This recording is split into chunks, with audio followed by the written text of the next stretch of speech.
Since opening the curtain in 1933, the Hershey Theatre has hosted countless plays and performances, but this weekend might be the rare time when it hosts a play where Hershey has a part to play. Hershey, to me, wasn't just part of my childhood, it may have been the best part of my childhood, was coming up from Philadelphia where we lived, really to watch the Eagles practice. For 3 straight nights, Tommy and Me will take center stage.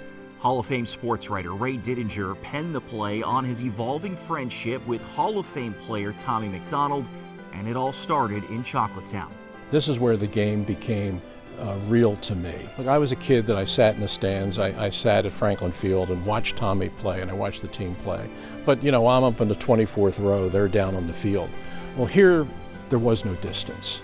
I mean, here, I could walk right up to Tommy, we could talk, he could put his arm around me, which he did. We could walk together, and you know, all of a sudden I was in that world.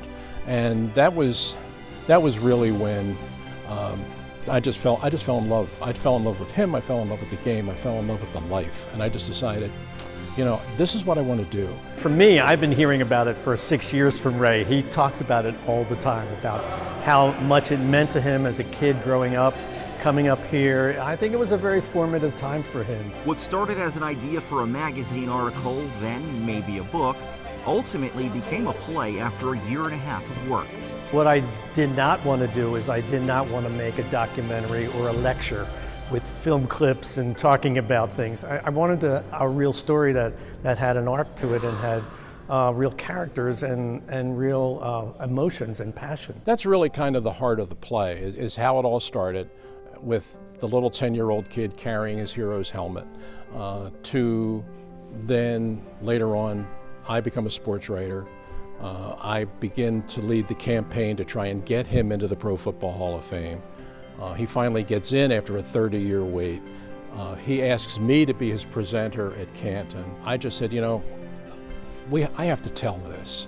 But always in the back of my mind was the thought, God, I would love to bring this back to Hershey. Whether you're a sports fan, a theater goer, or someone in between, Ray says that everyone can find something to love about Tommy and Me, with the highest praise coming from Tommy McDonald himself before his passing in 2018. To stand off to the side like I did and watch him watch the play and see his reaction to it was so wonderful. To see him laugh, to see him get tearful, and to see him nudge his wife and son and point to the stage and say, yeah, that happened, yeah, I remember that. That was the best part of it. And for an area so rich in history, it's part of a story that some in this region may not have known. Every summer, a pro football team came here and lived here and trained here and played games here, you know, and you could go to the stadium here and see the Eagles and the Baltimore Colts play a game. $2 general admission, walk in, find your seat, and watch a game with 12 Hall of Famers playing. You know, the game today is so enormous, and it is so corporate, and it is so billion-dollar.